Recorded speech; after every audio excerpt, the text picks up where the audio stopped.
सो sequential बताया था, कल मैंने एक बुकलेट भी भेज दी थी, उसे देख लेना, उसमें थोड़ा और डिटेल में नोट्स। फॉर एंडोथर्मिक रिएक्शन बता दिया था, थ्रेशोल्ड एनर्जी बता दिया था, now temperature coefficient.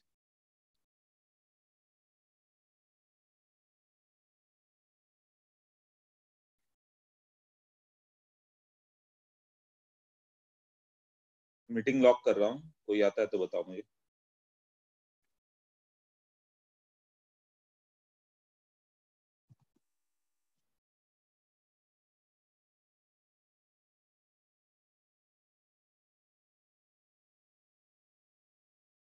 Temperature coefficient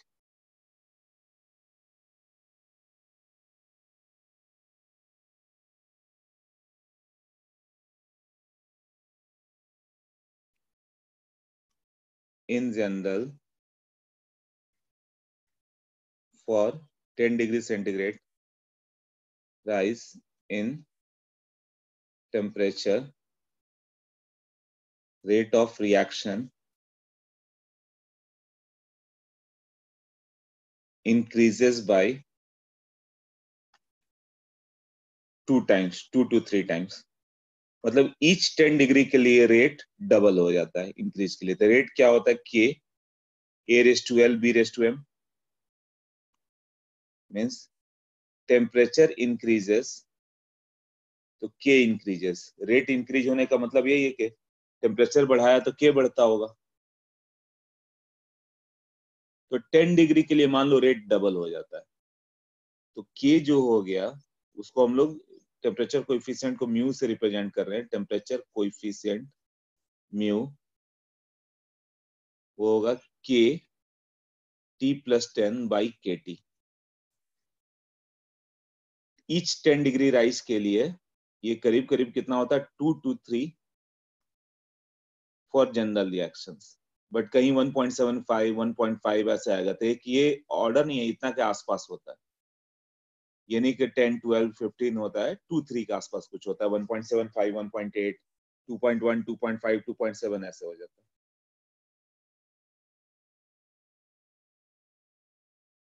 अब टेम्परेचर बढ़ाने से ये इंक्रीज हो रहा है। अच्छा इसमें सही से नहीं, तो देखो जैसे कि सपोज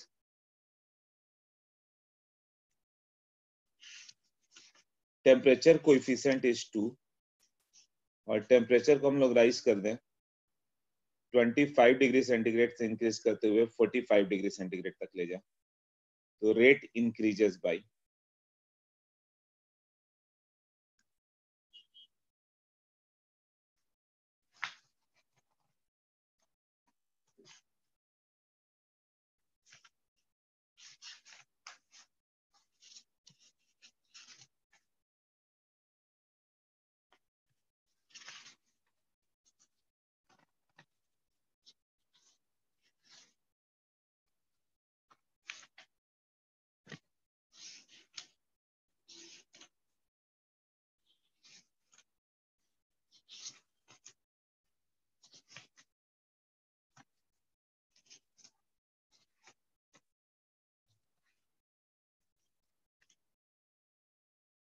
4 टाइम्स। यस अंकित करेक्ट है, 4 टाइम्स ही होगा।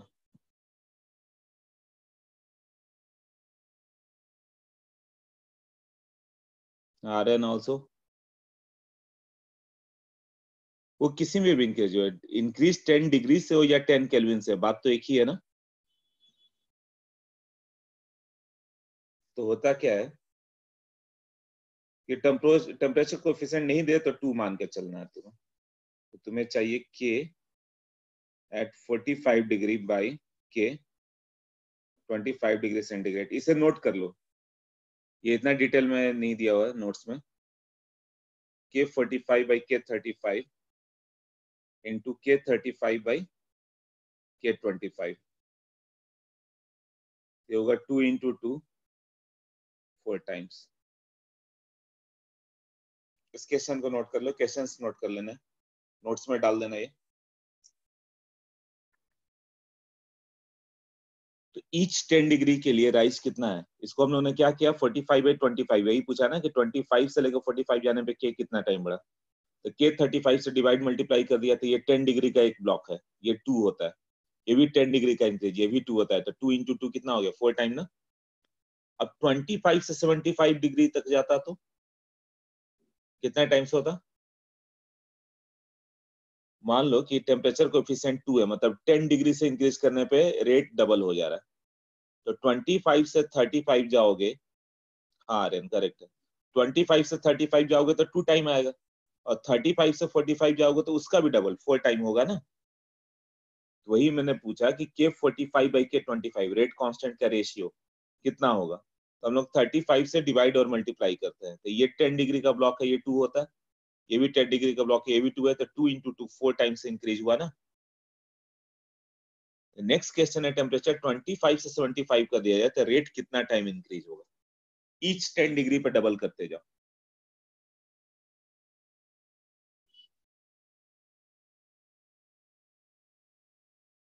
यस विपुल, कौशल, दर्शन, अमितेश, अयप्पन थोड़ा रॉन्ग हो रहा है, रितेश ऑल्सो 10 टाइम्स कैसे हुआ, आर्यन करेक्ट है, ऋषिन थोड़ा सा रॉन्ग हो रहा है, अनुराग ऑल्सो रॉन्ग हो रहा है, 25 से 75 बोला मैंने, 50 डिग्री इंक्रीज किया गया, 50 डिग्री इंक्रीज है।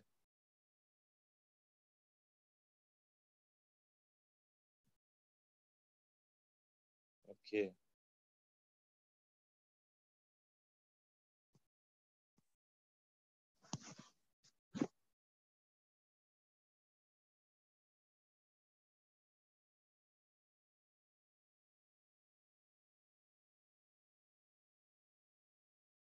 आदित्य मांडलिक बाहर का था, चलो अच्छा वो बता दिया, उसको रिमूव कर दिया, वो आ नहीं पाएगा, यदि कोई और भी उसका नाम बदल के आता तो अब फिर री इंटर नहीं हो सकता। श्योर थे ना आदिक मांडलिक अपना नहीं था।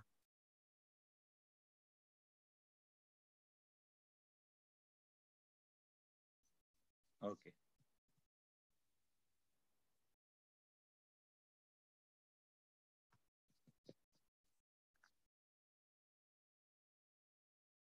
हाँ, तो it will be 2 into 2 4 times. अच्छा, उसने वीडियो ऑन किया था क्या, ओके देखते रहना फिर। देखो 25 से 75 तक कैसे होगा, 25 से 35 जा 2 होगा, 35 से 45 2 का भी डबल 4, 45 से 55 4 का डबल 8, फिर 10 डिग्री और बढ़ा दो उसका 16, फिर उसका 10 डिग्री और बढ़ा दो 75 पे आ जाएगा, तो होगा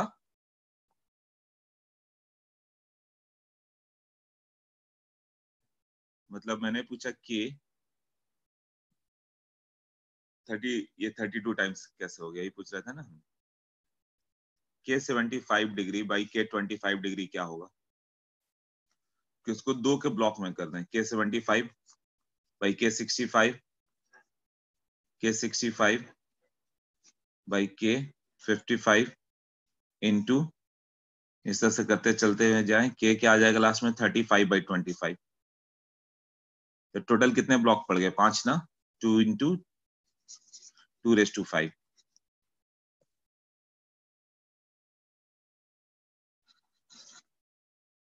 टेम्परेचर कोएफिशिएंट मान लो 2 है, मतलब रेट 10 डिग्री से इंक्रीज होता है, तो रेट को 25 डिग्री सेंटीग्रेड से 30 डिग्री ले जाएं तो rate increases by,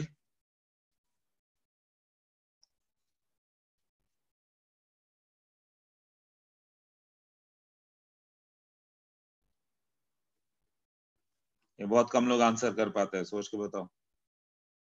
Darshan correct है, यस, कौशल ऑल्सो गुड, बाकी लोग का रॉन्ग हो रहा है, दर्शन एंड कौशल राइट है।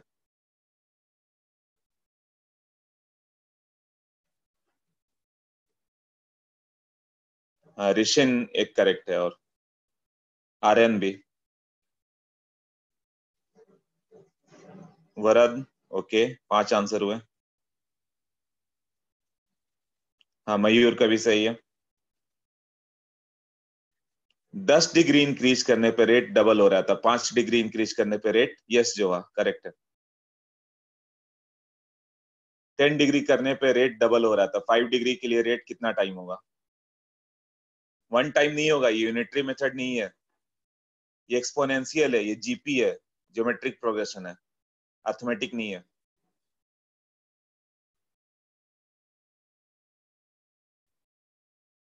अमितेश का भी सही है।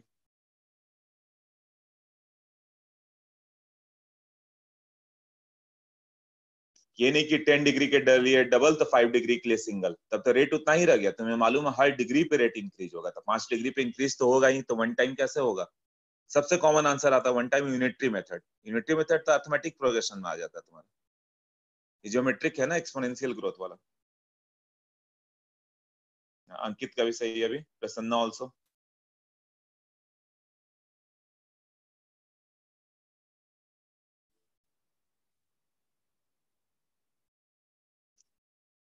तो 1 डिग्री के लिए कितना लिखोगे? हाफ नहीं होगा, रेट 1 से ज्यादा ही होगा। मतलब रेट जितना है पर डिग्री राइज के लिए 1 से बढ़ के 1.1 हो जाए चलेगा, 1.2 हो जाए, कुछ ना कुछ बढ़ेगा। हाँ वेदांत का करेक्ट है।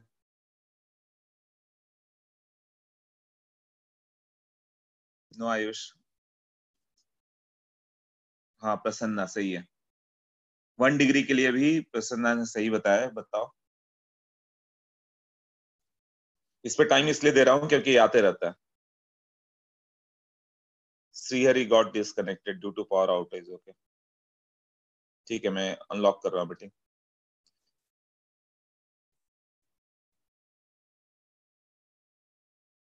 हाँ ऋषिन करेक्ट है, कौशल ऑल्सो। कि वही लोग जो 5 डिग्री के लिए आंसर किया, सबका वो लोग का करेक्ट आ रहा है।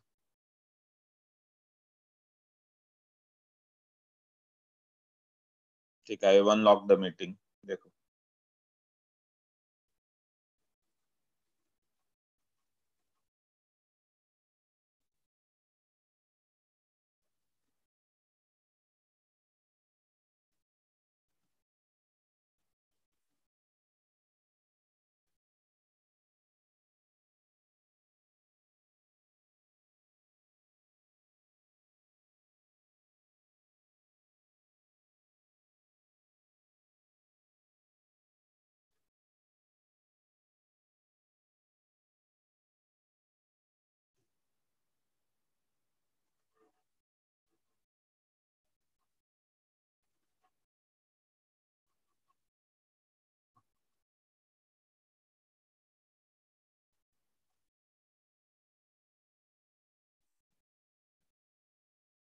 हाँ 2⁻1/10।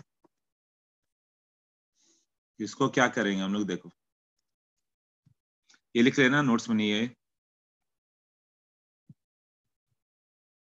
कि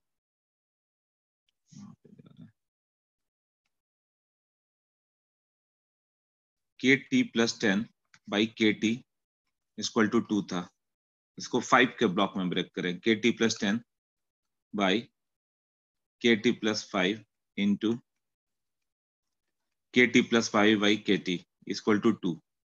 इसको x मान लो, x का वैल्यू √2 होगा ना। क्लियर हुआ सबको? क्योंकि आंसर 5-6 ही आ पाए थे इसका, इसीलिए वो पूछते हैं 5 डिग्री पे कितना टो होगा।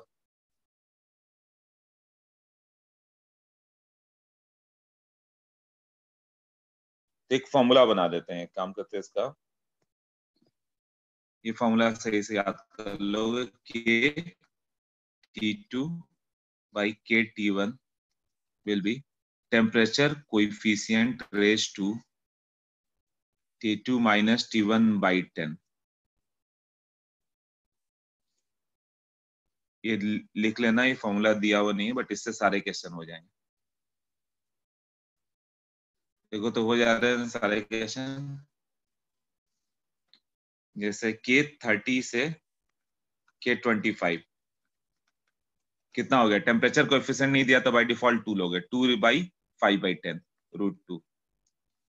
के 75 डिग्री से के 25 डिग्री, ये होगा 2 डिफरेंस कितना हो गया 50/10, 32 ना। मैंने बोला 1 डिग्री का चेंज, के टी प्लस 1/kT, ये 2 डिफरेंस कितना हो गया 1/10। क्लियर है?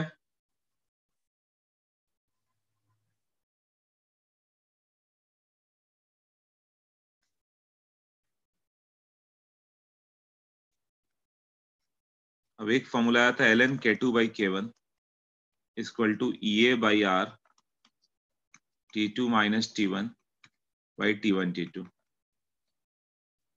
अब इसको क्या लिख सकते हो, for 10 degree centigrade change ln k2/T1, यही टेम्परेचर कोएफिशिएंट हो गया,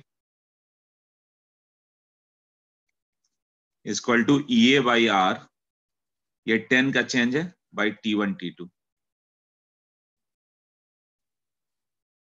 ऐसे लिख सकते हैं ना इस इक्वेशन से, ln KT + 10/kT, वही टेम्परेचर कोएफिशिएंट है ना। तो एक काम करते हैं, इसको मैं KT + 10/kT लिख देता हूँ, बेटर याद रहेगा।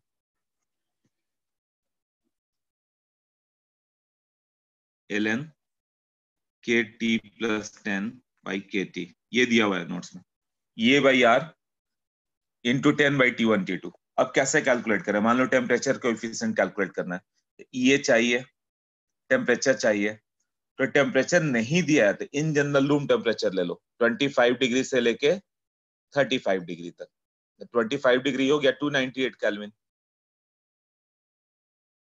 10 डिग्री राइज तो कभी कभी ले सकते हैं ना, तो इन जनरल 25 से 35 मान के चलो, 25 डिग्री से 10 डिग्री हीट किया गया, और म्यू नहीं दिया तो म्यू को 2 मान के चलो, और एक्टिवेशन एनर्जी नहीं दिया तो इन जनरल 80 किलो जूल के आसपास होता, वो मान के चलो।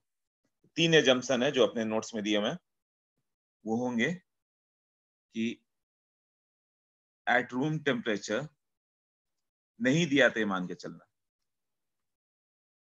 ये equal to almost 80 kilo joule per mole, इसी के आसपास होता है for general reactions.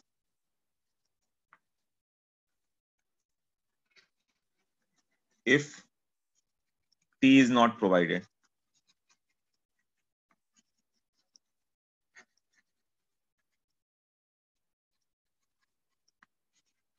then consider T को कितना 298 kelvin. if mu is not provided,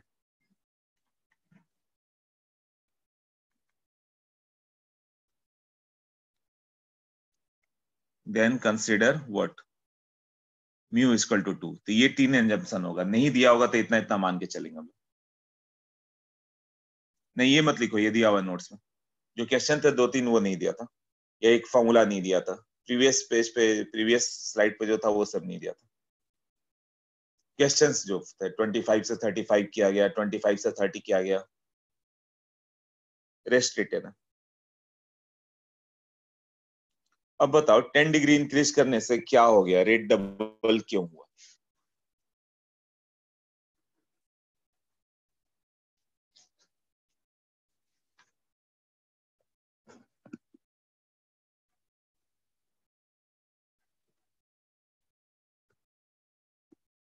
ये वाला पार्ट 2⁻1/10 तक वाला पार्ट नोट कर लेना,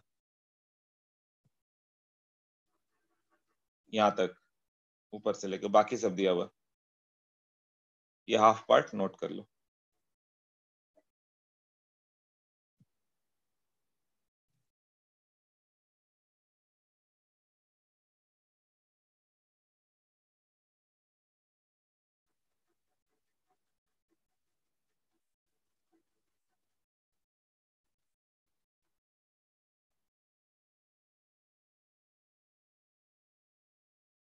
ओके देखो, टी इज नॉट गिवन। अब होता क्या है कि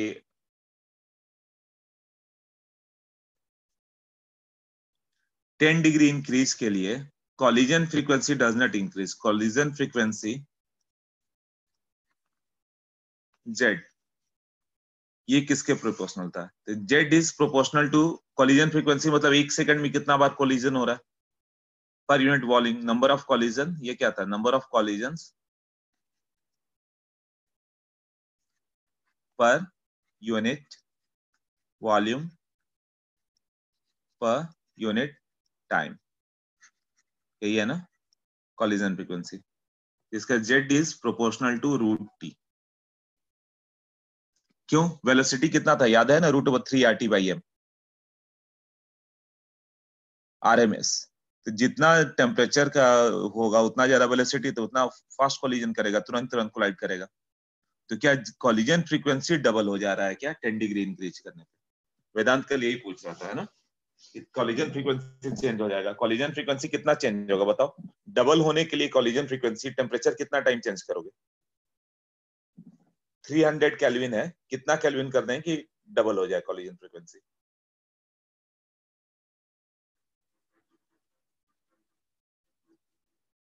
हाँ 4 टाइम करना होगा ना. यस, तो 1200 केल्विन करोगे तब होगा वेलोसिटी डबल, तब कोलिजन फ्रीक्वेंसी होगी डबल. 10 डिग्री से फर्क ही नहीं पड़ेगा. मतलब 300 केल्विन से तुम 1200 केल्विन जाओगे तो वेलोसिटी डबल हुआ, राइट? तब वेलोसिटी डबल हुआ, तब जाके कोलिजन फ्रीक्वेंसी भी डबल हुआ. तो Z is proportional to √T. इसलिए कोलिजन फ्रीक्वेंसी चेंज होता है, सिग्निफिकेंट चेंज नहीं होगा. मतलब जेड एट 310 केल्विन ले लें और जेड एट 300 केल्विन ले लो, ये बहुत कम का डिफरेंस आएगा. 310/300. अब कैलकुलेटर यूज करोगे तो ये 1.016 आएगा. मतलब परसेंटेज में कितना हो गया? 1.6% का चेंज.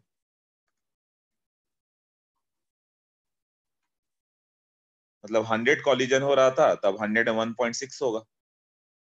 तो केवल 1.6 ही चेंज हो रहा है ना. जबकि कॉलिजन फ्रीक्वेंसी यदि डबल हो जाता तो हम लोग बोलते हैं अच्छा 10 डिग्री राइज करने से कॉलिजन फ्रीक्वेंसी ही डबल हो रहा है. मतलब collision frequency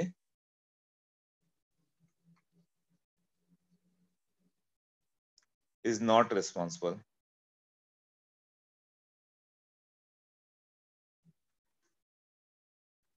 for rate to be double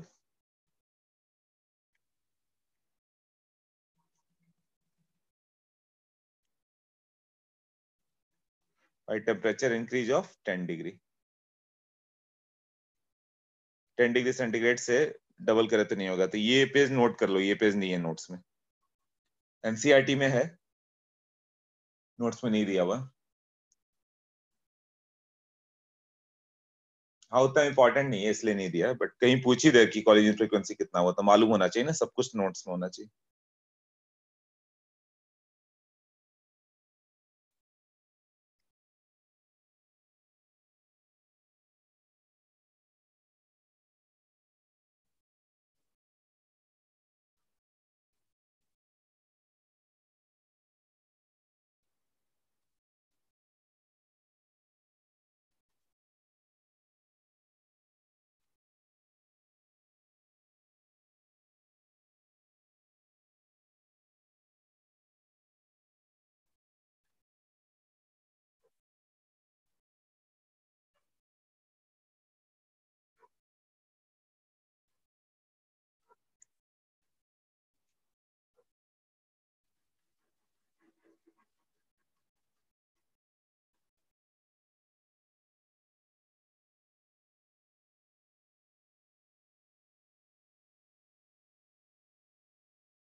noted.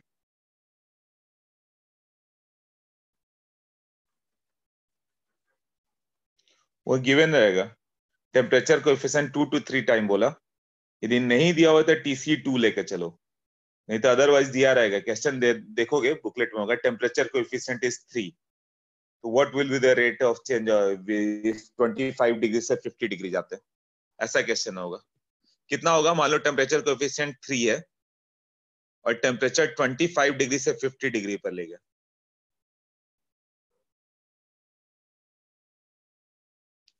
TC equal to 3, temperature 25 से 50 डिग्री कर दिया, डबल कर दिया।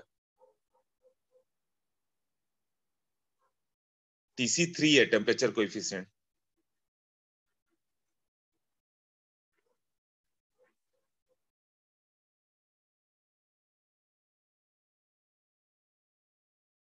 टेम्परेचर कोएफिशिएंट 3 दिया हुआ है, नहीं तो 2 लेना, नहीं दिया रहा तो।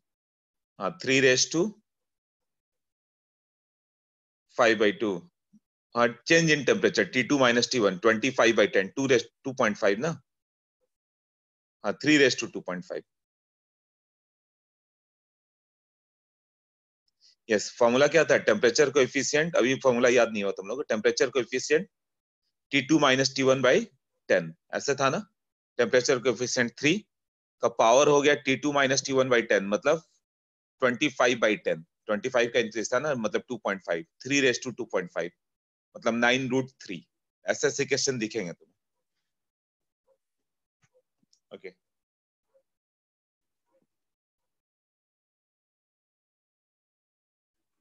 मोस्टली सबने आंसर कर ही दिया था। कौशल के सारे आंसर राइट आते हैं, वेरी गुड।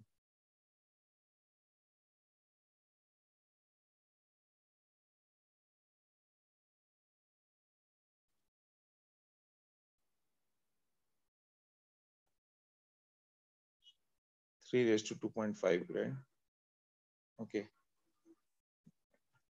तो अब ये आ जाएगा। अब बताओ कि 10 डिग्री इंक्रीज करने पे आके रेट डबल क्यों हुआ, क्या चेंज हो रहा है। कल आर्हेनियस थ्योरी से मैंने बताया था,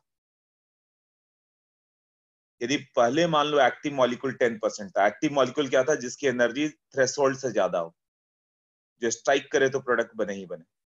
तो पहले 10% एक्टिव मॉलिक्यूल था, तो 90% पैसिव मॉलिक्यूल था। तो हीट करने से क्या हो रहा है, जो एक्टिव मॉलिक्यूल 10% था वो डबल होकर 20% हो जाएगा, और पैसिव मॉलिक्यूल 80% बच जाएगा।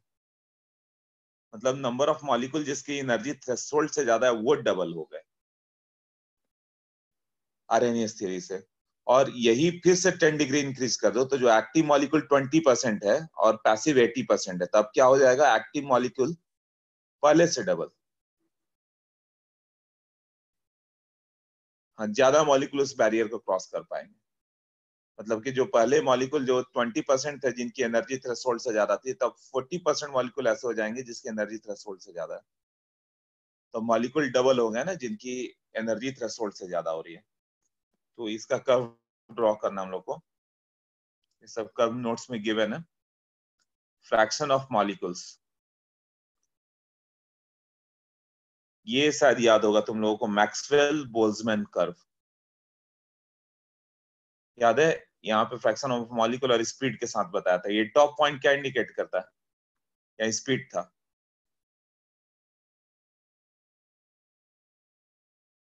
ये पॉइंट क्या इंडिकेट करता है, सी मोस्ट प्रोबेबल, याद है। मैक्सिमम फ्रैक्शन जो ऑक्युपाई किया था, यहाँ पे क्या था, सी एवरेज, और इधर हाँ आरएमएस, फ्रैक्शन ऑफ मॉलिक्यूल हो गया है।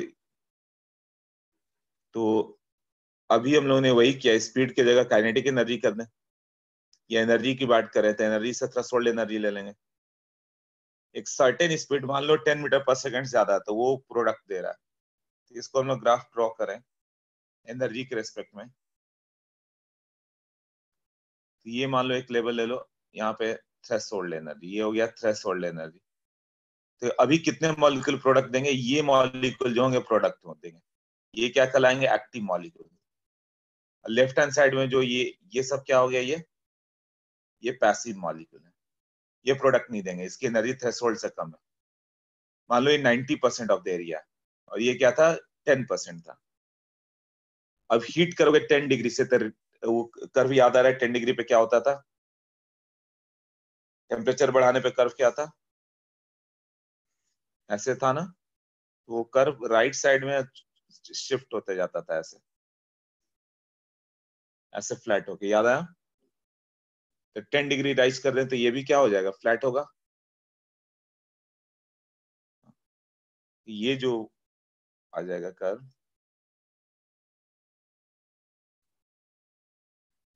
ऐसे होगा ना। तो ये यहाँ पे जो आ गया ये एडिशनल नंबर ऑफ मॉलिक्यूल जो बैरियर क्रॉस करेंगे। तो मान लो कि ये T1 था और ये क्या हो गया T2 हो गया, तो अब एरिया ऑफ द कर्व पहले से क्या हो जाएगा, डबल हो जाएगा। पहले जो ये एरिया था इसका यहाँ तक का, इस उतना ही एरिया एक्स्ट्रा ये बढ़ जाएगा ना, तभी डबल हुआ ना।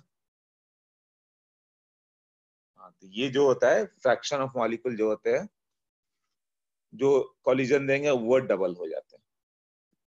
एरिया डबल हो गया पहले के रेस्पेक्ट में। मतलब if mu equal to 2, T क्या था, थ्रेशोल्ड एनर्जी है ना, एरिया बिकम्स व्हाट, डबल। अभी क्या हो जाएगा, इसको ऐसे लिख लो, ABCD लिख दें तो याद रहेगा। ये मान लो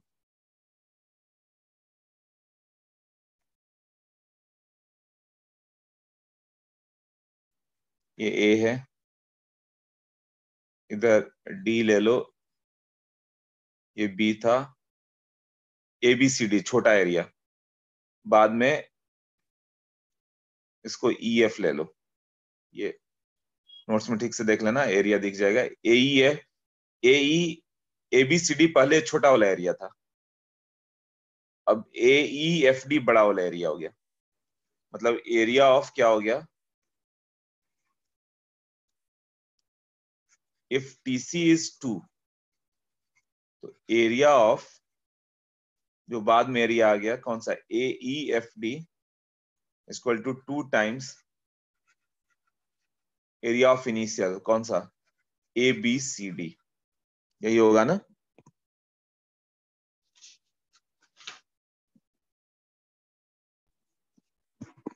मतलब कि ये हो गया E raise to minus EA/RT, यही था ना fraction of molecule, E raise to minus EA/R2, यही डबल हो जाएगा 2 raise to E minus EA/RT1। ऐसा बताया था ना, E raise to minus EA/RT fractional value है, ये 0.1 था तब ये 0.2 हो जाएगा। ओके, इसमें कोई डाउट है, क्लियर है।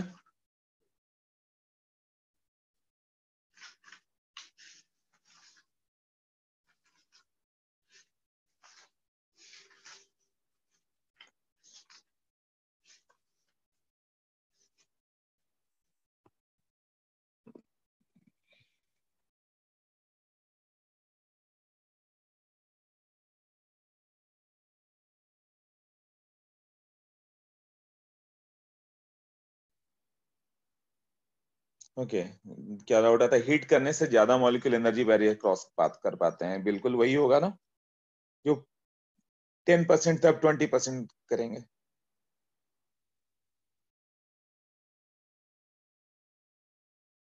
हाँ, प्रैक्टिकली आया हुआ एरिया है।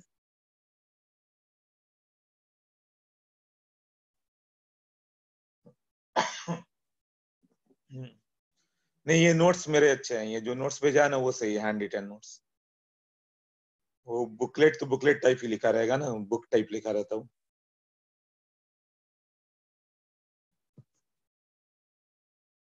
फिर भी बुक एक बार पढ़ लेना, नोट्स यही रहेगा। चलो, ये क्लियर हो गया, कोई डाउट नहीं।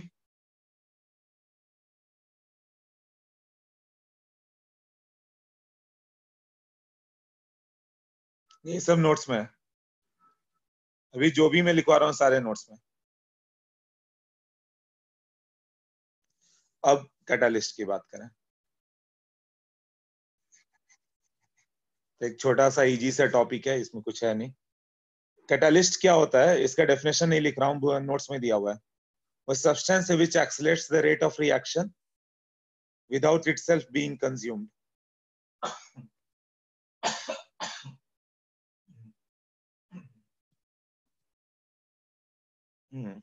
कैटालिस्ट क्या होता है, वो एक्सेलरेट करेगा बट खुद कंज्यूम नहीं होगा। जैसे अल्कोहल का डिहाइड्रेशन करो तो H+ डालते हैं, H+ क्या करता है, उसको निकाल के बाहर लाएगा वाटर को,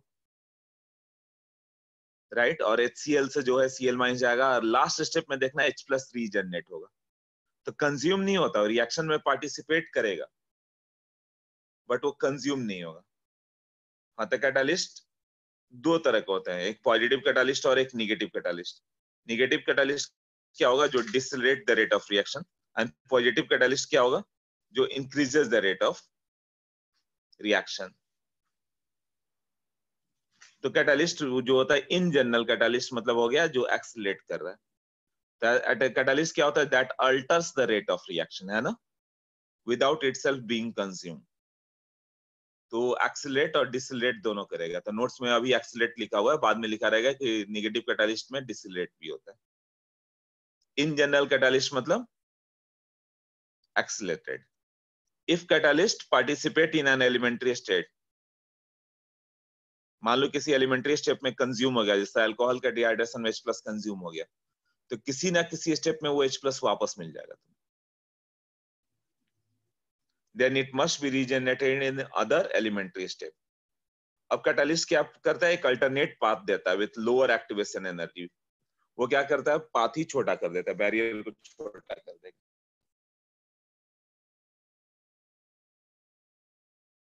हाँ, तो कैटालिस्ट क्या करता है, ये डेफिनेशन वगैरह नोट्स से देख लोगे, जो अभी मैंने बताया नोट्स में लिखा हुआ। तो प्रेजेंस ऑफ कैटालिस्ट में क्या होगा, ये डिक्रीजेस, तो के इंक्रीज होगा। के का वैल्यू इंक्रीज करने का क्या है, K equal to A E raise to minus A by R T. या तो ये डिक्रीज हो जाए या टेम्परेचर इंक्रीज हो जाए।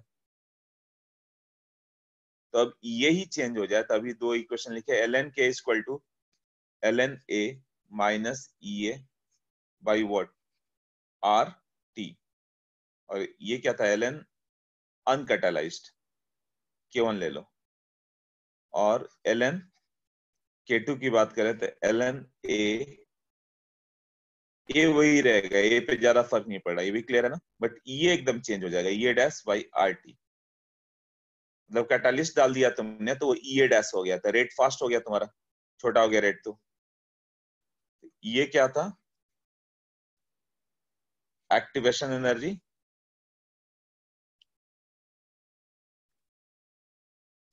इन एब्सेंस ऑफ कैटालिस्ट, और ये डैश क्या होगा, एक्टिवेशन एनर्जी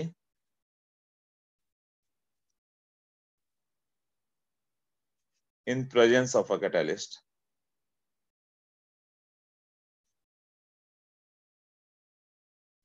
तो ऑफ कोर्स K2 इंक्रीज हो गया पॉजिटिव कैटालिस्ट माने तो। ln K2 बाई K1 का एक क्वेश्चन आते रहता है, ln K2 बाई K1 कितना इंक्रीज हुआ कैटालिस्ट डालने से। ln K2 बाई K1 कैसे होगा, 2 माइनस 1 कर दो, ln K2 minus ln K1, ln K2 by K1 हो गया, यहाँ से ln A कैंसिल हो जाएगा, और ये क्या बच जाएगा, ये बाई ये डैश पॉजिटिव आना चाहिए, तो ये माइनस ये डैश पॉजिटिव आएगा ना, बाई आर टी। ये बड़ा है, ये डैश छोटा है, ये एक रिलेशन दिया रहे तो कर लोगे ना। ऐसा क्वेश्चन देता है कि कैटालिस्ट डालने से एक्टिवेशन एनर्जी पहले 400 था किलो जूल, बाद में 300 पे आ गया, तो वो रेट कितना टाइम से इंक्रीज हो गया। तो 400 किलो कैलोरी से 300 किलो कैलोरी से, सॉरी 400 किलो कैलोरी से 300 पे आ गया, तो डिफरेंस कितना हो गया, 1000 किलो कैलोरी बाई आर का वैल्यू 2 रख देना, और टेम्परेचर जो दिया रहेगा वो कर देना, तो एल एन के 2 बाई K1 आ जाएगा। या लॉग चाहिए तो 2.303 का फैक्टर। क्लियर।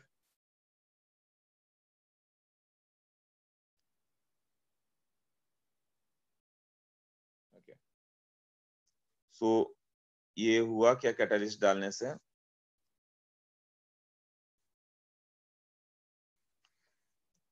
पहले कुछ ऐसे जा रहा था, ये तो मैं एंडोथर्मिक क्यों बना, मोस्टली रिएक्शन एक्सोथर्मिक होते हैं, एक्सो बनाते हैं हम लोग, ऐसे होगा। बाद में विथ कैटालिस्ट क्या हो जाएगा, ये पाथ ही चेंज हो जाएगा, ऐसा कुछ हो जाएगा, बट प्रोडक्ट वही बनने वाला, प्रोडक्ट पे फर्क नहीं है। कैटालिस्ट क्या करेगा, रिएक्शन को बस चेंज करेगा, रेट ऑफ रिएक्शन, ये नहीं कि रिएक्शन नहीं हो रहा है तो रिएक्शन करा देगा, नहीं, जो इसमें रिएक्शन होने की कैपेबिलिटी है वही होगा, जिसका डेल्टा जी निगेटिव है वही रिएक्शन स्पॉन्टेनियस होता है, बट ये रेट फास्ट कर देगा। यहाँ बैरियर चेंज हो गया ना, बैरियर पहले क्या था, यहाँ से ई था, तो बाद में क्या हो गया, ई कैटालाइज छोटा हो गया, ये ई डैश आ जाएगा, और ये क्या था, डेल्टा एच था ना,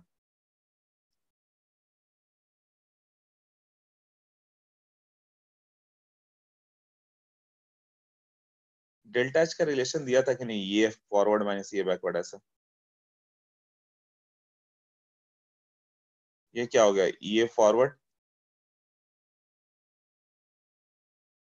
बैकवर्ड डायरेक्शन से आना होगा तो ये क्या होगा,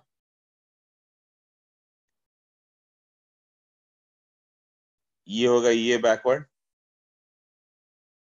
ये था रिएक्टेंट, ये प्रोडक्ट, और ये क्या था, ट्रांजिशन स्टेट या एक्टिवेटेड कॉम्प्लेक्स।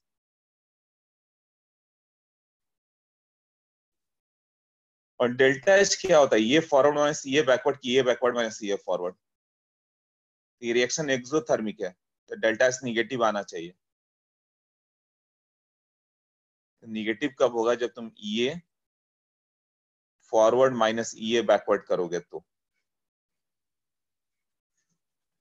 ये बैकवर्ड माइनस ये फॉरवर्ड जनरल टेंडेंसी हम लोग की करने की, ये बैकवर्ड माइनस ये फॉरवर्ड कर दें तो रॉन्ग हो जाएगा। ये बैकवर्ड माइनस ये फॉरवर्ड करोगे तो ये बैकवर्ड बड़ा है क्वांटिटी, ये फॉरवर्ड स्मॉलर क्वांटिटी है, तो बिगर माइनस स्मॉलर पॉजिटिव आ जाएगा ना, तो डेल्टा एच पॉजिटिव आ गया, जबकि इस रिएक्शन का डेल्टा एच निगेटिव आना चाहिए था, तो कब आएगा, फॉरवर्ड माइनस बैकवर्ड ना। तो सिर्फ इतना ही के लिए क्वेश्चन पूछ देता है कि तुम्हें फॉर्मूला फॉरवर्ड माइनस बैकवर्ड याद है कि बैकवर्ड माइनस फॉरवर्ड, तो इस बार काइनेटिक्स का टेस्ट है तो मेंस में रहेगा ही सिंपल क्वेश्चन, ये फॉरवर्ड माइनस बी ये बैकवर्ड करना। ये क्लियर हुआ कैसे है ये वाला फॉर्म।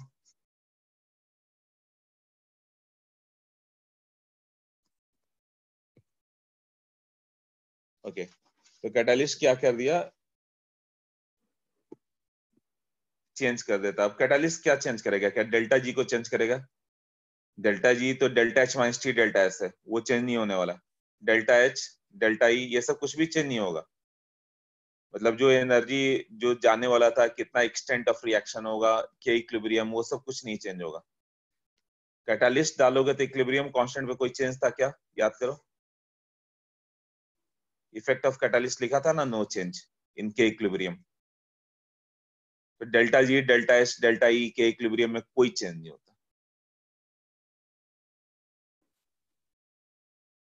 तो ये कैटालिस्ट ये नहीं कर सकता कि कोई रिएक्शन नहीं हो रहा है तो कैटालिस्ट डाल दो तो रिएक्शन होने लगे, नहीं, नॉन स्पॉन्टेनियस को स्पॉन्टेनियस नहीं बना सकता।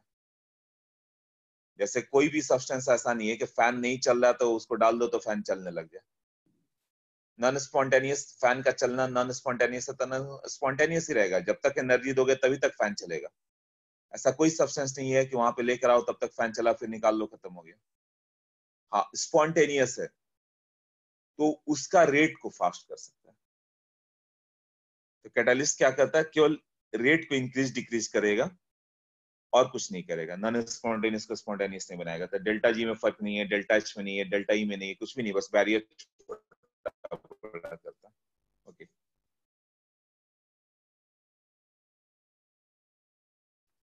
कभी वही लिख दिया कि फॉर रिवर्सिबल रिएक्शन क्या होगा, केमिकल इक्विलिब्रियम में जो बताया था, केमिकल इक्विलिब्रियम के इक्विलिब्रियम का वैल्यू क्या था, के एफ और के बी, यही था ना। तो कैटालिस्ट तुम डालोगे, कैटालिस्ट एडिशन, तो क्या चेंज होगा, रेट ऑफ फॉरवर्ड डायरेक्शन भी बढ़ेगा, रेट ऑफ बैकवर्ड डायरेक्शन भी बढ़ेगा, बट वो ऐसे बढ़ेगा कि कोई चेंज ना पड़े इस पे।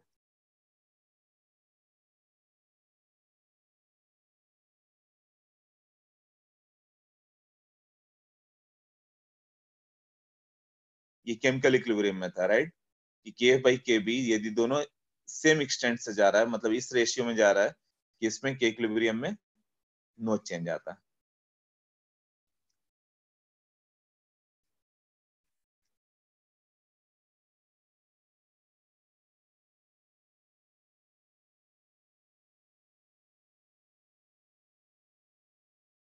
देखो जैसे KF हो गया, ये केमिकल इक्विलिब्रियम में था, नहीं याद आया तो यहाँ पे लिख देते हम लोग, बुकलेट में भी था, RT था।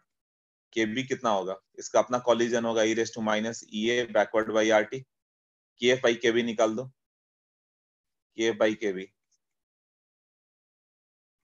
क्या हो जाएगा, AF बाई AB e⁻, यहाँ पे आ जाएगा, ये माइनस कर दो तो EA forward minus EA backward by RT, यही था ना। तो ये हो गया K, तो ये K is equal to A e⁻ delta H by RT, ऐसा टर्म आ गया ना।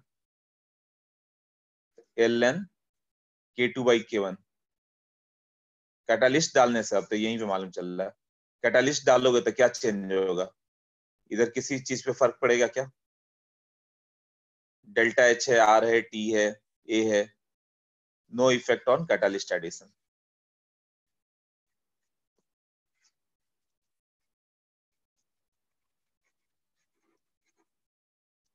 सो K इक्विलिब्रियम क्या रह गया, कांस्टेंट, यही लिखा ना। ये जो पार्ट मैंने लिखा है यहां से, ये केमिकल इक्विलिब्रियम में था, वो जस्ट मैं रिकॉल करा रहा हूं, ऐसा कुछ था।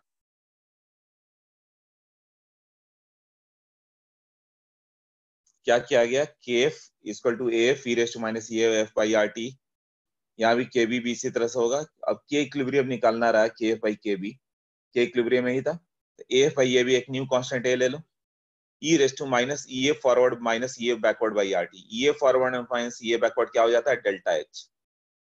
तो यहाँ से आ गया था ना, log K2 by K1 equal to delta H by 2.303 RT, R T2 minus T1 by T1 T2, इससे आएगा ना, यहीं से आया था ना, याद करो, log K2 by K1 equal to delta H by 2.303 R 1 by T1 minus 1 by T2, यही था ना इक्वेशन, वेंट ऑफ इक्वेशन। हाँ तो यही था, तो यहाँ पे बस ये याद रखोगे, इक्विलिब्रियम से फर्क ना पड़े तुम्हें, कि के इक्विलिब्रियम पे फर्क नहीं पड़ता कैटालिस्ट डालने से। तो ये पूरा पेज जो है ना, ये केमिकल इक्विलिब्रियम में आता है, यहाँ नहीं आएगा, केमिकल इक्विलिब्रियम में सब पार्ट आ जाता है। ओके,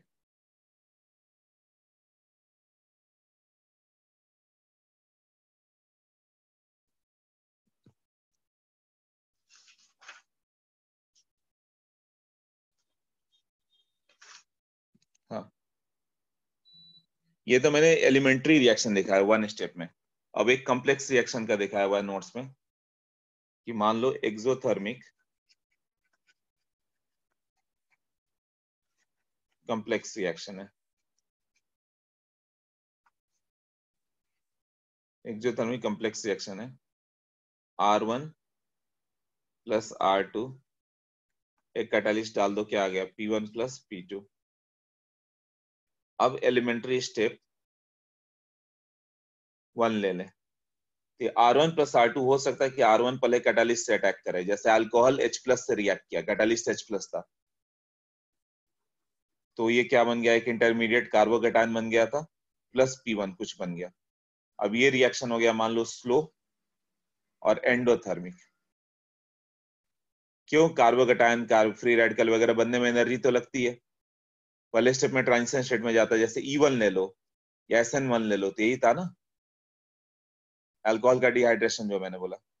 अब एलिमेंट्री स्टेप 2 की बात करें तो क्या होता था, यही इंटरमीडिएट R2 से रिएक्ट करेगा और प्रोडक्ट बन जाएगा, और कैटालिस्ट रीजनरेट हो जाता था। कैटालिस्ट फर्स्ट स्टेप में गया तो दूसरे में आना भी था।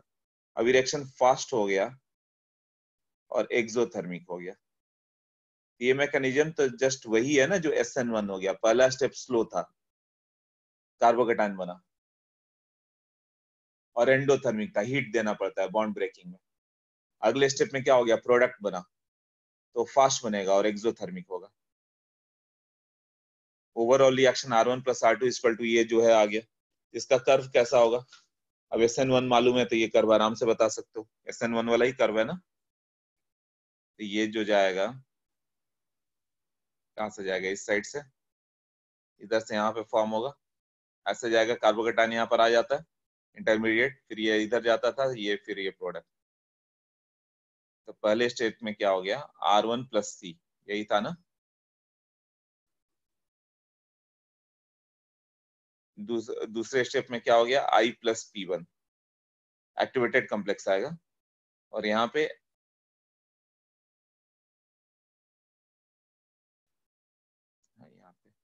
यहाँ इंटरमीडिएट फॉर्म हो गया, I है प्लस P1 बना हुआ, और यहाँ पे क्या होगा, फाइनली P2 आ गया और कार्बोकैटायन रिलीज हो गया। ये ट्रांजिशन स्टेट 1 एक्टिवेटेड कॉम्प्लेक्स 1, और ये एक्टिवेटेड कॉम्प्लेक्स 2, यही था ना TS1 और TS2। और डेल्टा H कितना हो गया था, डेल्टा H का लेवल यहाँ से, ये नोट्स में सही से दिया हुआ है, देख लो ये डेल्टा H है। क्लियर हो गया? बट ऑलवेज देखना, जितना E1 SN1 था उसमें पहला स्टेप ही तुम्हारा होता है। अब 3 स्टेप का है तो हो सकता है फर्स्ट स्टेप ना हो, सेकंड स्टेप हो जाए। जैसे RCl प्लस H2O, पहले स्टेप में तो H2O जाएगा वहां पर अटैक करेगा, ऑक्सीजन पे प्लस आएगा तो स्लो था, याद करो। हाँ, दूसरे स्टेप में जब तुम्हारा बाहर गया ना तो फास्ट हुआ था। तो 3 स्टेप का होता होगा तो कोई भी होगा, बट 2 स्टेप का है तो क्या होगा, फर्स्ट स्टेप ही तुम्हारा carbocation carbon ion free radical बनने में जाएगा, वही RDS होगा, उसके बाद दूसरा रिएक्शन तुरंत प्रोडक्ट बन जाएगा।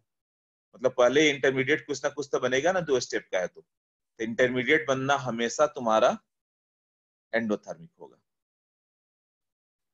क्लियर हुआ ना? तो एक कर्व हमेशा पहला वाला हाइट पे रहेगा, दूसरा वाला नीचे जाएगा। कभी ये नहीं होगा कि पहला वाला नीचे रहा, ऊपर वाला हाइट पे चला गया। पहला स्टेप कार्बोकैटायन बनना ही है, या कार्बन आयन या फ्री रेडिकल बनना ही है, उसमें एनर्जी चाहिए ही चाहिए। ये क्लियर हो गया? नेक्स्ट,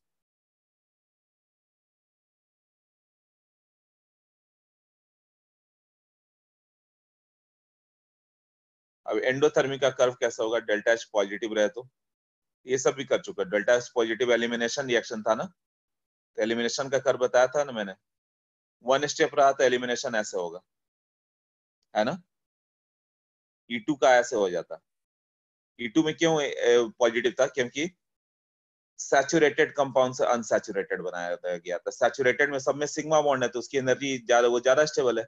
अनसैचुरेटेड में पाई बॉन्ड है, तो सिग्मा बॉन्ड तोड़ के पाई बॉन्ड बना रहे हो तो अनस्टेबल बना रहे हो ना। तो एलिमिनेशन क्या था, एंडोथर्मिक रिएक्शंस थे।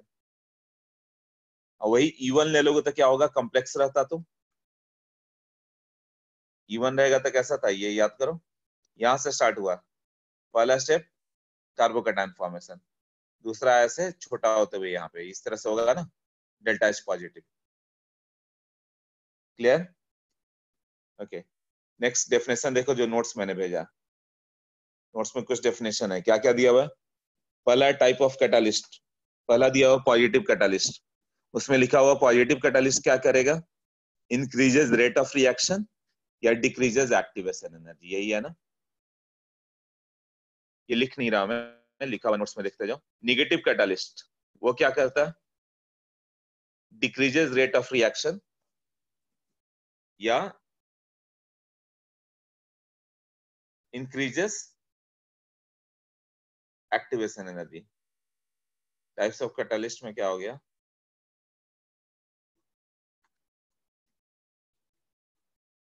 पहला है पॉजिटिव कैटालिस्ट, दूसरा क्या हो गया, निगेटिव। तो पॉजिटिव तो सब बता दिया, निगेटिव में क्या हो जाएगा,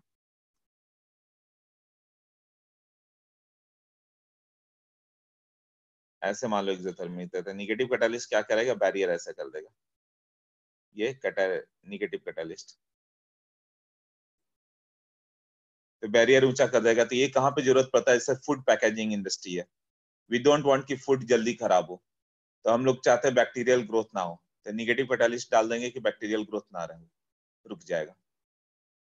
तो कहीं भी किसी चीज का रेट डिक्रीज करना है तो ये काम करेंगे हम लोग। जैसे अल्काइन से तुम्हें हाइड्रोजनेशन करके एल्केन बनाना, तो हाइड्रोजन वो तुरंत ऐड करके एल्केन तक जाएगा, एल्केन हाईली स्टेबल होगा ना। बट एल्कीन पे रोकना है तो वहां पॉइजनिंग करना पड़ता है, निगेटिव कैटालिस्ट डालना पड़ता है, लिंडलास कैटालिस्ट, तो वहीं पर रोक देगा उसे। उसके बाद लिखा हुआ है generally catalyst means what, positive catalyst. आगे नोट्स चेक करो, टाइप्स ऑफ कैटालिसिस प्रोसेस। पहला है होमोजीनियस कैटालिसिस प्रोसेस, ये सब केवल डेफिनेशन, ये सब नहीं आने वाला। होमोजीनियस कैटालिस्ट मतलब क्या हो गया, same phase, through out same phase. जैसे एस्टर ले लो, उसमें वाटर डाल दो, एस्टर प्लस वाटर एसिड बन जाता है और अल्कोहल बन जाता है, तो ये तो लिक्विड ही है ना। तो यदि कैटालिस्ट H प्लस एक्वस तुमने डाला, लिक्विड ही डाल दिया, तो सारे लिक्विड होंगे, कैटालिस्ट भी लिक्विड और वो सॉल्यूशन सब भी लिक्विड, तो ये होमोजीनियस कैटालिस्ट हो गया, सबका सेम फेज हो गया। अब SO2 gas plus O2 gas gives out SO3 gas, ये कांटेक्ट प्रोसेस है टू फॉर्म H2SO4। अब SO2 भी गैस है, O2 भी गैस है, SO3 भी गैस है, अब कैटालिस्ट भी तुमने गैस डाल दिया, तो ये होमोजीनियस हो गया, तो कैटालिस्ट वहां पे NO2 गैस डालते हैं। NO2 गैस क्या हो गया, थोड़ा कांटेक्ट प्रोसेस अलग हो गया, उसमें V2O5 Fe2O3 डालते हैं। अब मान लो तुमने NO2 गैस डाल दिया, तो ये क्या हो गया, होमोजीनियस कैटालिस्ट ना, सारे गैस थे, तुमने कैटालिस्ट भी गैस ही डाल दिया। हेट्रोजीनियस कैटालिस्ट क्या हो गया कि रिएक्शन मिक्सचर और कैटालिस्ट दोनों का डिफरेंट फेज होगा, दोनों का डिफरेंट फेज होगा।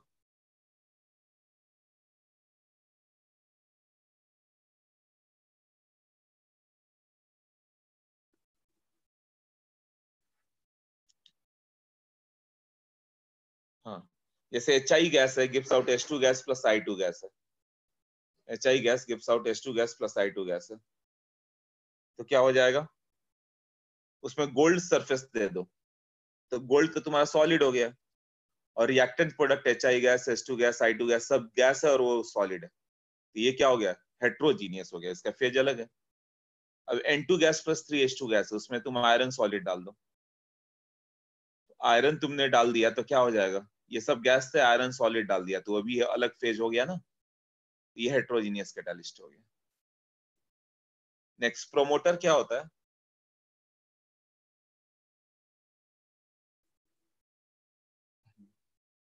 प्रोमोटर क्या होता है, increases the activity of catalyst,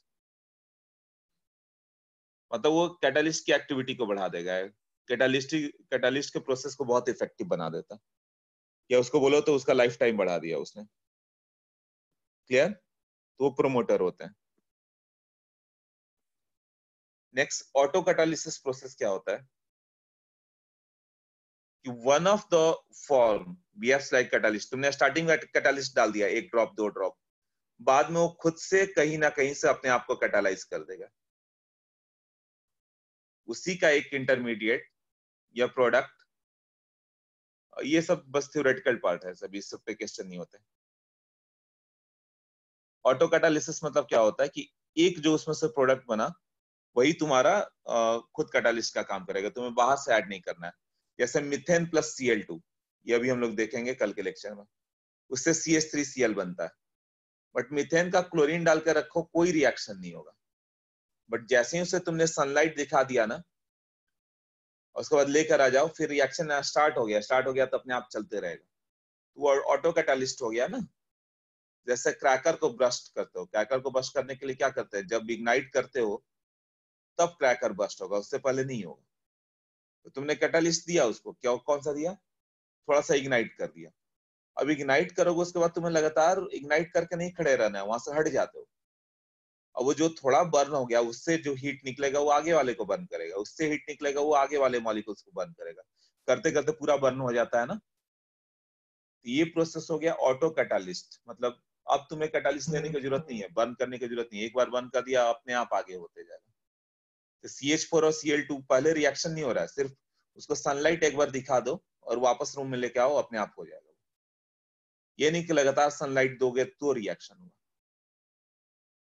clear ना, तो ऑटो कैटालिस्ट क्या हो जाता है कि one form behave as catalyst, तो कोई भी रिएक्शन होगा तो मोस्टली ऑटो कैटालाइज रिएक्शन ही होते हैं, तुम्हें कैटालिस्ट थोड़ा सा डालना है, उसके बाद वो खुद अपना प्रोड्यूस करते रहेगा काम। ओके, उसके बाद दिया हुआ फोटोकेमिकल रिएक्शन। फोटोकेमिकल रिएक्शन क्या होता है, जो नेम से ही मालूम चल रहा है, जो takes place in presence of light. तो फोटोकेमिकल रिएक्शन में एक ऑब्जेक्टिव बन जाता है न्यूमेरिकल का, वो पूछता है कि ये रेट किसके प्रोपोर्शनल होगा, ये लर्न कर लेना, एक ऑब्जेक्टिव आया तो। फोटोकेमिकल रिएक्शन ये कब होगा, इन प्रेजेंस ऑफ लाइट।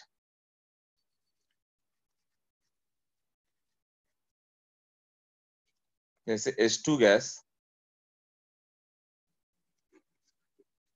तुमने H न्यू दिया तो ये H गैस और H गैस में ब्रेक हो गया। अब क्या होगा, HI गैस, ये H gas plus I gas में आ रहा है।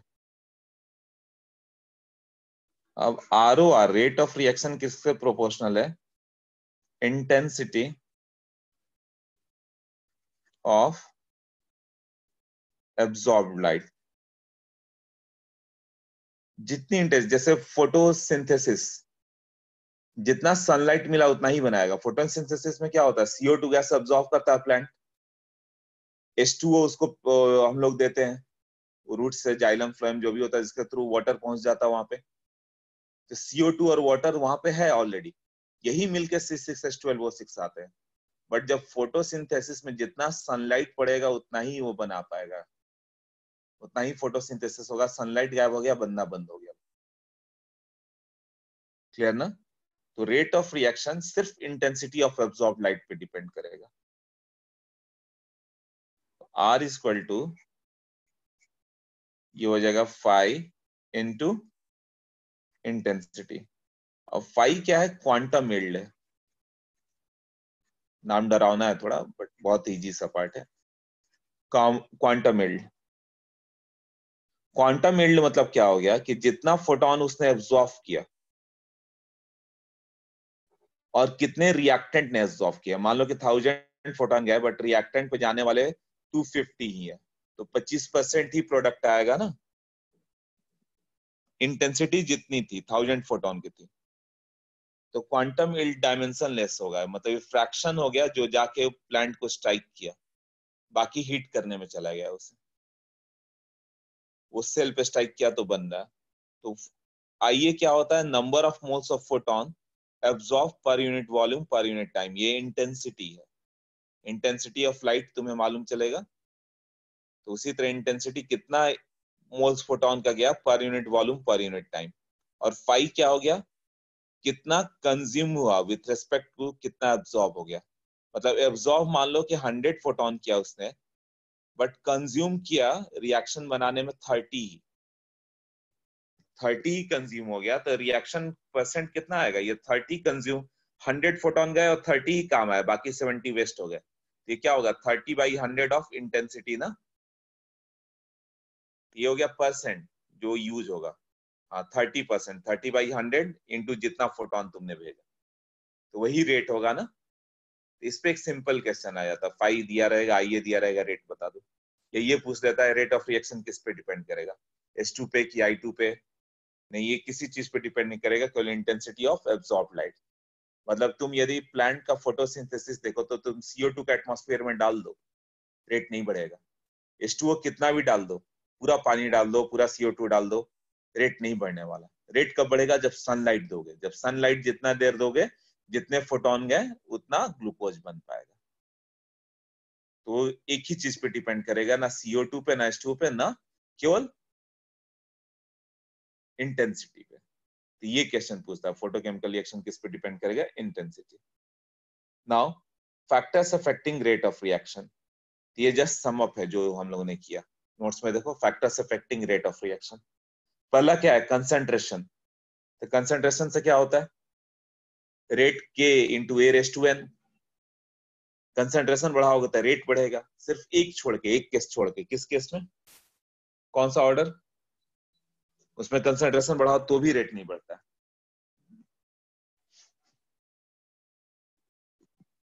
Zero order, right.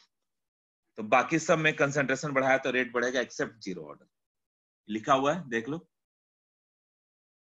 अब कंसंट्रेशन यदि गैस है तो प्रेशर बढ़ा दो तो कंसंट्रेशन ही बढ़ाना हुआ ना। गैस का कंसंट्रेशन बढ़ाना है तो गैस का प्रेशर बढ़ा दो, तो बहुत सारे मॉलिक्यूल जाएंगे तो कंसंट्रेशन बढ़ गया। अब टेम्परेचर बढ़ाओगे तो भी क्या होगा, रेट बढ़ जाता है ना। बट के इक्विलिब्रियम बढ़ता है क्या, टेम्परेचर बढ़ाने से क्या बढ़ता है, यही तुम लोग शायद मिस कर रहे थे। टेम्परेचर हमेशा एंडोथर्मिक हो चाहे एक्सोथर्मिक हो, टेम्परेचर बढ़ाओगे के बढ़ेगा। तो जैसे के इक्विलिब्रियम की हम लोग बात कर रहे हैं, रिवर्सिबल है। के इक्विलिब्रियम कितना होता है, KF/kV। टेम्परेचर तुमने बढ़ाया तो केएफ भी बढ़ेगा, केबी भी बढ़ेगा। क्लियर ना? अब फर्स्ट केस, यदि डेल्टा एच पॉजिटिव होगा तो तुम्हें मालूम है कि ये सब केमिकल इक्विलिब्रियम बताया था, एंडोथर्मिक प्रोसेस है। एंडोथर्मिक को हीट करने पे के इक्विलिब्रियम इंक्रीजेस, ये याद है ना? ये सब केमिकल इक्विलिब्रियम का नोट्स में, जरूरत नहीं लिखने की।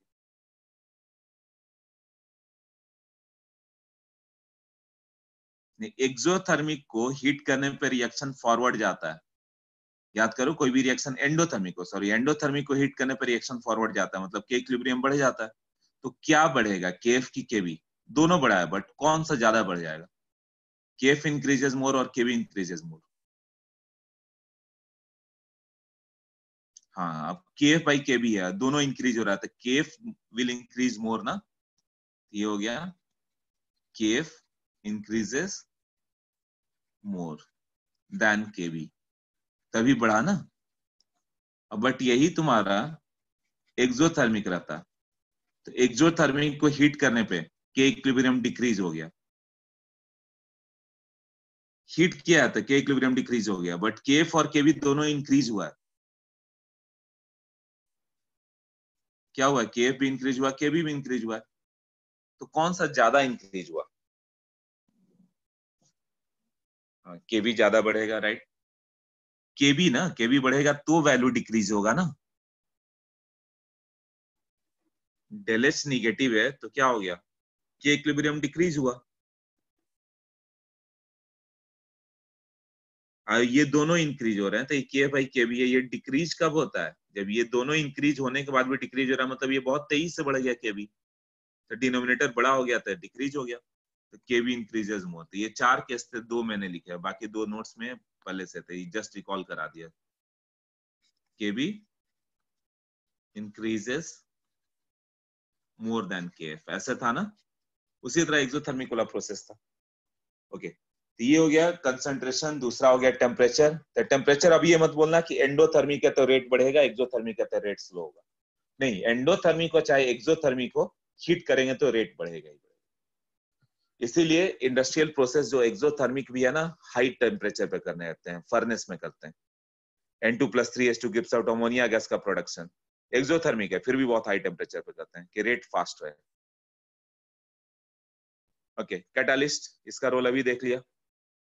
कैटालिस्ट डालोगे पॉजिटिव, रेट बढ़ जाएगा, नेगेटिव डालोगे रेट डिक्रीज होगा। नेक्स्ट, फोटोकेमिकल रिएक्शन इंटेंसिटी पे डिपेंड करेगा। Next, surface area of solid reactant या कैटालिस्ट। तो सरफेस एरिया बढ़ाओगे तो कंसंट्रेशन बढ़ गया ना, मोर रिएक्टिव साइट हो गया। इसीलिए किसी को भी हम लोग क्या बोलते हैं, पाउडर्ड फॉर्म में यूज करते हो। जैसे हाइड्रोजिनेशन ऑफ एल्कीन करो, एल्कीन को हाइड्रोजन ऐड किया जाए, हाइड्रोजिनेशन ऑफ एल्कीन, तो क्या होता है, पाउडर्ड फॉर्म डालोगे तो बहुत सारा सरफेस एरिया आएगा, तो रेट फास्ट हो जाता है। अब हम लोग के पास है ऑर्डर ऑफ रिएक्शन कैसे कैलकुलेट करें। ये हो जाएगा ऑर्डर ऑफ रिएक्शन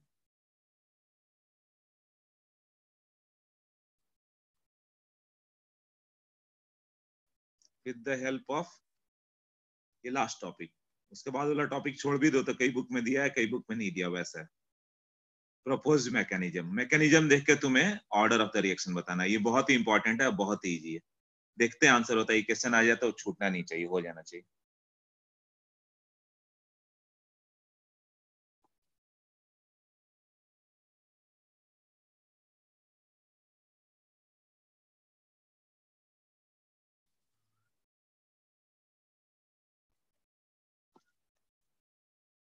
पहला हो गया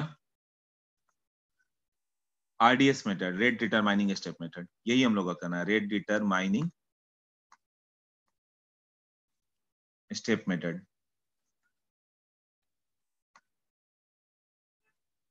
तो ये ROR, रेट ऑफ रिएक्शन, किस पे डिपेंड करता है, रेट ऑफ स्लोएस्ट स्टेप। अच्छा, काइनेटिक्स अभी हो जाएगा 10-15 मिनट और, स्लोएस्ट स्टेप। और दूसरा हो गया स्टेडी स्टेट अप्रोक्सीमेशन। ये एक बार बुकलेट से भी पढ़ लेना, स्टेडी स्टेट अप्रोक्सीमेशन।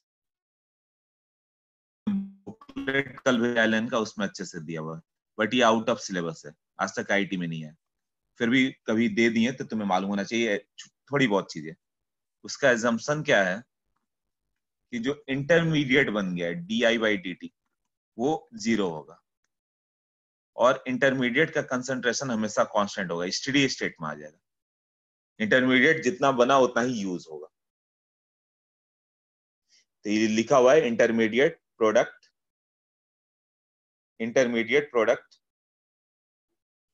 एक मिनट,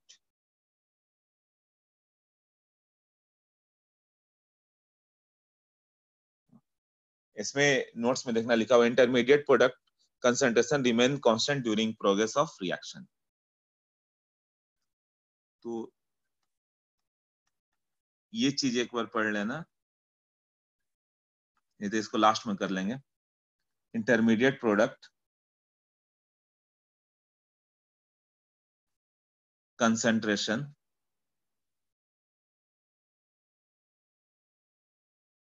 remains constant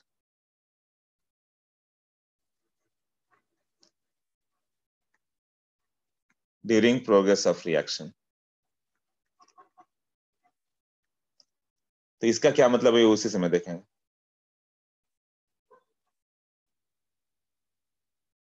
अब ये मालूम है कि जो इंटरमीडिएट बना फाइनल में नहीं आना चाहिए, फाइनल रेट लॉ में नहीं आना चाहिए, है ना। Intermediate product should not be present in final rate law, ये दो लॉ हो गया। तो ये दोनों को अब डिटेल करते हैं। Intermediate product should not be present, यही मेन चीज है, इंटरमीडिएट को हटाना हम लोग को। Should not be present in final rate law expression, final rate law में आना ही नहीं चाहिए। जैसे E1 या SN1 ले लो, तो रेट क्या था, K into substrate, K into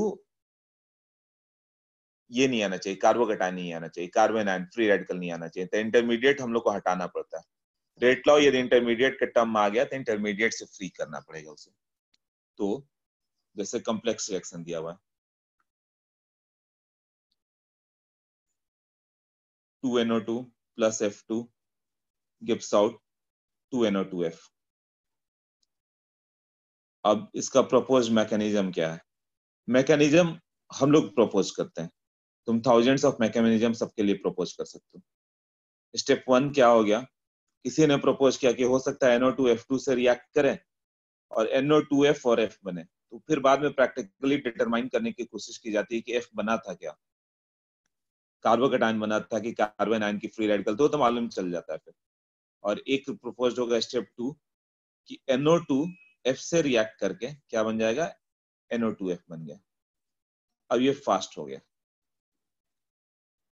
और ये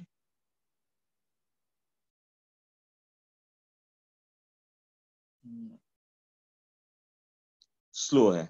इसका वैल्यू दे दिया K1।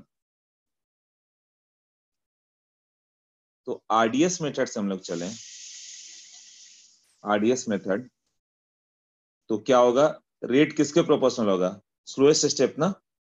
Rate equal to rate of RDS, इसी पे पूरे का डिपेंड करता है। जो स्लोएस्ट स्टेप है उसका जो रेट होगा उसी पे पूरे का रेट डिपेंड करता है। R इक्वल टू क्या हो गया, K1 इंटू स्लोएस्ट स्टेप क्या है, NO2 और F2, यही है ना। दो स्टेप है, पहला स्लो है दूसरा फास्ट है। तो स्लो में क्या है, NO2 और F2।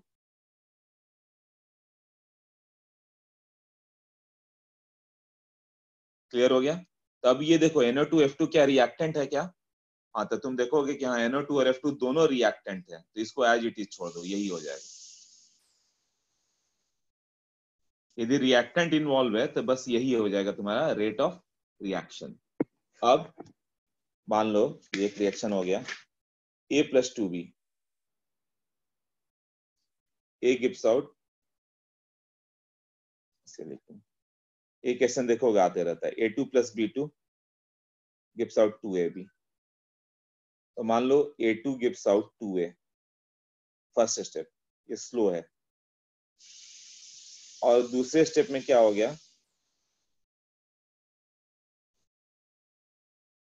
A जो है B2 से रिएक्ट कर रहा है, रियल कहीं मिल जाए तो सही है।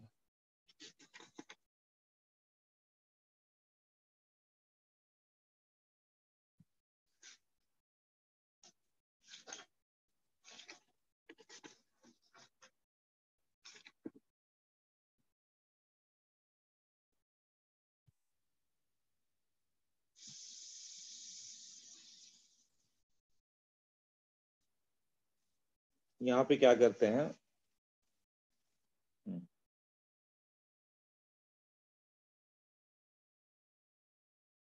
ए प्लस बी टू, मान लो कि प्रोडक्ट बन जा रहा है कुछ, ए बी ले लें और बी बन गया। नहीं, इससे नहीं कर पाएंगे, हम लोग को रियल क्वेश्चन एक चाहिए, तो रियल क्वेश्चन इसमें कुछ होगा वो देखते हैं।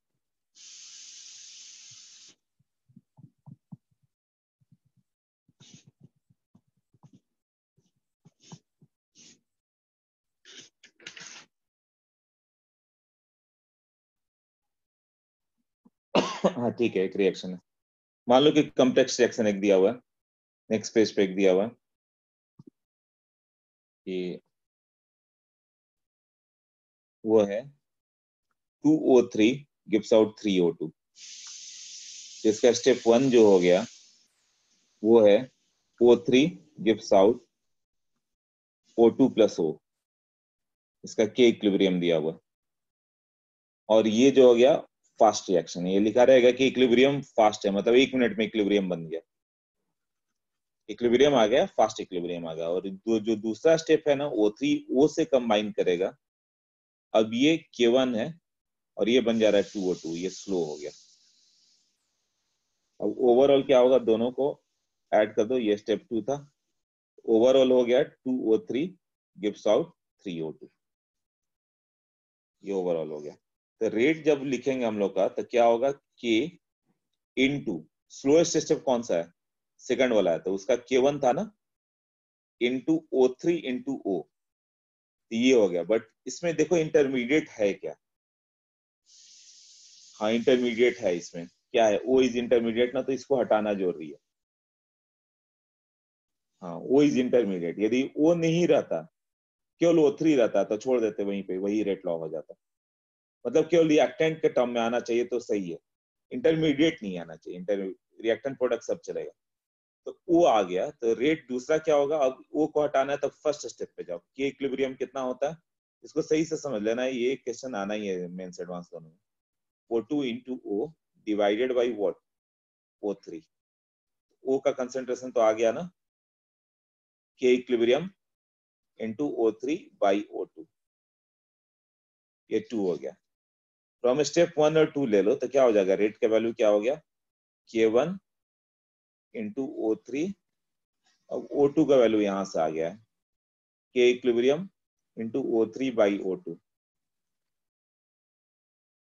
तो K1 इंटू के इक्विलिब्रियम एक न्यू कांस्टेंट K डैश हो गया, इंटू O3 का स्क्वायर और O2 रेस टू -1। देखो अब तो इंटरमीडिएट से फ्री हो गया ना, ओवरऑल ऑर्डर क्या हो गया, 2-1, O3 के रेस्पेक्ट में ऑर्डर 2 है, O2 के रेस्पेक्ट में ऑर्डर -1 है, ओवरऑल ऑर्डर +1 होगा, 2 - 1 इज 1 ना, overall order of the reaction is 1। अब इंटरमीडिएट से फ्री हो गया, अब इसको ऐसे ही छोड़ दो। एक ही काम करोगे, जब जब भी आरडीएस लोगे, आरडीएस के हिसाब से लिखो, यदि कॉम्प्लेक्स रिएक्शन है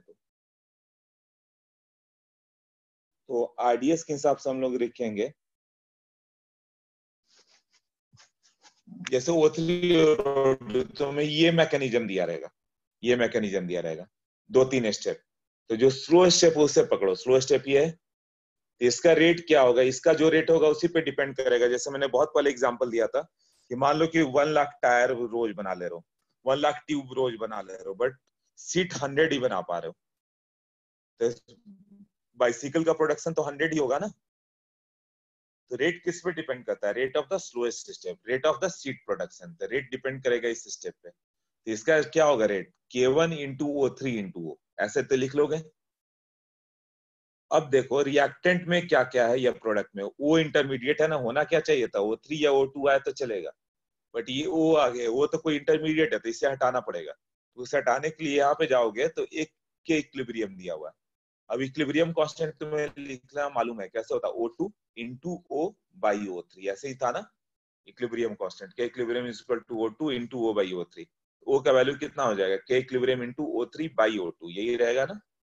ये O का वैल्यू आ गया, वो चाहिए तो वो आ गया ना, यहाँ पे इस O को उठा के यहाँ पे रख दो, तो क्या हो जाएगा K1 इंटू O3, और ये O का वैल्यू कितना हो जाएगा ये हो गया K1 इंटू O3 और इस O का वैल्यू कितना हो जाएगा K equilibrium into O3 by O2, कितना हो जाएगा K dash O3 square by O2 raised to minus 1, ये रेट होगा। अभी क्लियर हुआ कैसे हुआ? Yes no clear?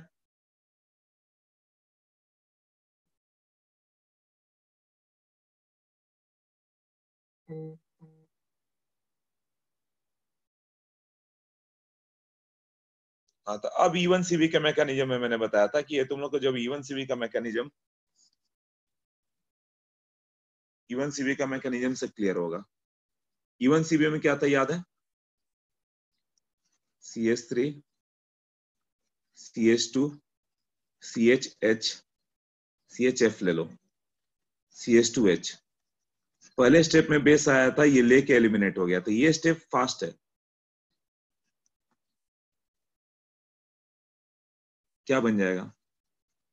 CH3 CH2, ये मैकेनिज्म लिखा हुआ है नोट्स में, CH2 माइनस। और दूसरे स्टेप में क्या हो जाएगा, ये यही कंजुगेट बेस क्या होगा, ये जो निगेटिव चार्ज है वो ऐसे शिफ्ट करेगा फ्लोरीन बाहर, तो यहाँ पे लीव कर रहा है, ये स्लो हो जाता था। CH3 CH double bond CH2, ये स्लो पड़ गया। अब पहला स्टेप फास्ट है, तो इसका रेट स्लो वाले का K1 मान लो, तो रेट कितना लिखोगे? K1 इंटू कंजुगेट बेस ही पड़ा ना, CH2 CH माइनस, नहीं CH2 माइनस और F था ना, ये नहीं, ये माइनस नहीं है, मतलब it is simply K1 into conjugate base, यही था ना, इसीलिए इसका नेम था elementary unimolecular conjugate base. Conjugate base क्या है? मॉलिकुलरिटी 1 है ना, देखो इसकी मॉलिकुलरिटी कितनी है, 1 ही है ना, K1 into CB। Clear? But अब इसको रेट लॉ नहीं बोल सकते, क्योंकि रेट लॉ में क्या होना चाहिए, रिएक्टेंट या प्रोडक्ट।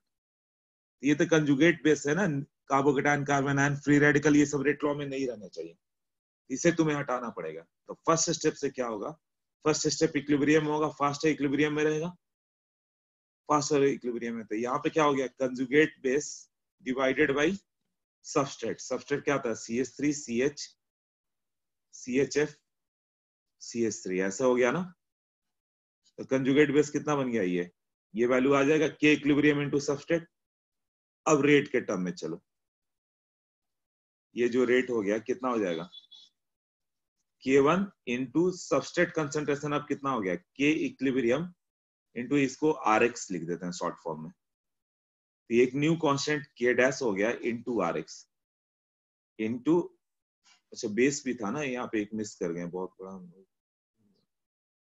K इक्विलिब्रियम रखेंगे तो कितना था ये, conjugate base divided by substrate into, यहाँ पे बेस भी तो था OH minus.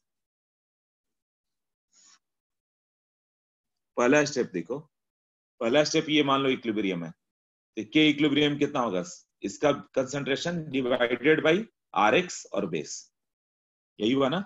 K equilibrium is equal to conjugate base, ये वाला पार्ट यहाँ पे, बाई ये दोनों रिएक्टेंट और OH माइनस, तो कंजुगेट बेस कितना होगा, K equilibrium into RX into base. तो कंजुगेट बेस तो मालूम चल गया, तो रेट क्या था, K1 इंटू कंजुगेट बेस ना, कंजुगेट बेस की जगह ये पुट कर दो, ये वैल्यू इधर पुट कर दो, तो इधर जाके क्या होगा, K इंटू RX इंटू, यहाँ पे क्या हो गया है,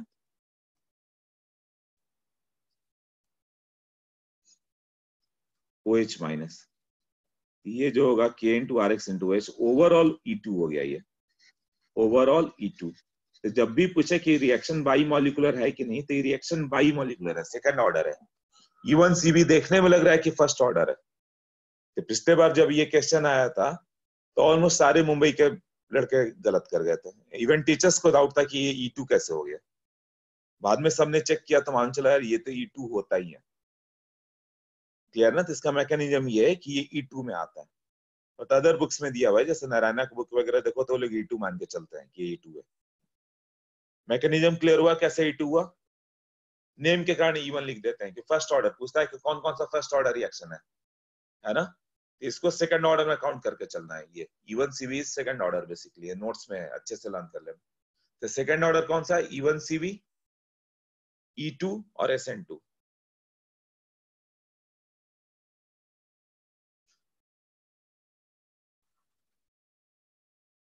नहीं, कॉम्प्लेक्स रिएक्शन का कोई मॉलिक्युलरिटी नहीं होता, बट लूज सेंस में स्लोएस्ट स्टेप की मॉलिक्युलरिटी को हम लोग बोल देते हैं। आईडीएस जो होता है ना, उसमें जितने मॉलिक्यूल है ना, उसको बोल देते हैं। नहीं तो कॉम्प्लेक्स रिएक्शन का हर स्टेप की अपनी मॉलिक्युलरिटी होती है।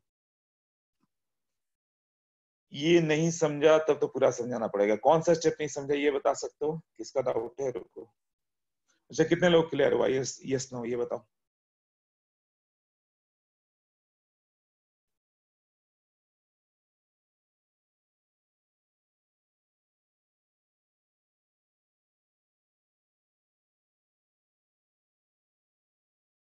ओके, सबका क्लियर है?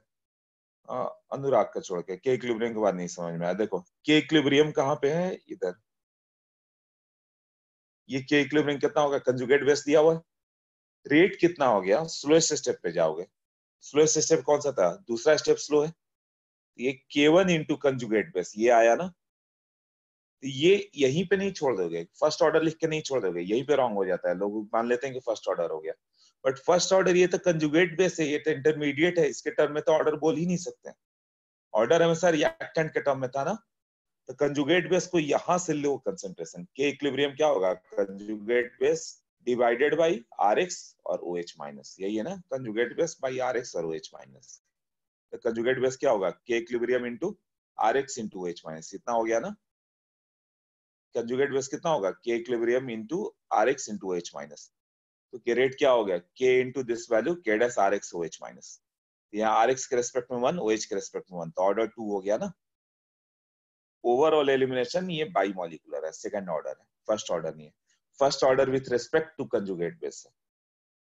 हाँ, अब इसको मैं थोड़ा फास्ट लिखा है, इसको नोट्स में बहुत प्रॉपर्ली अच्छे से लिखवाया हुआ है।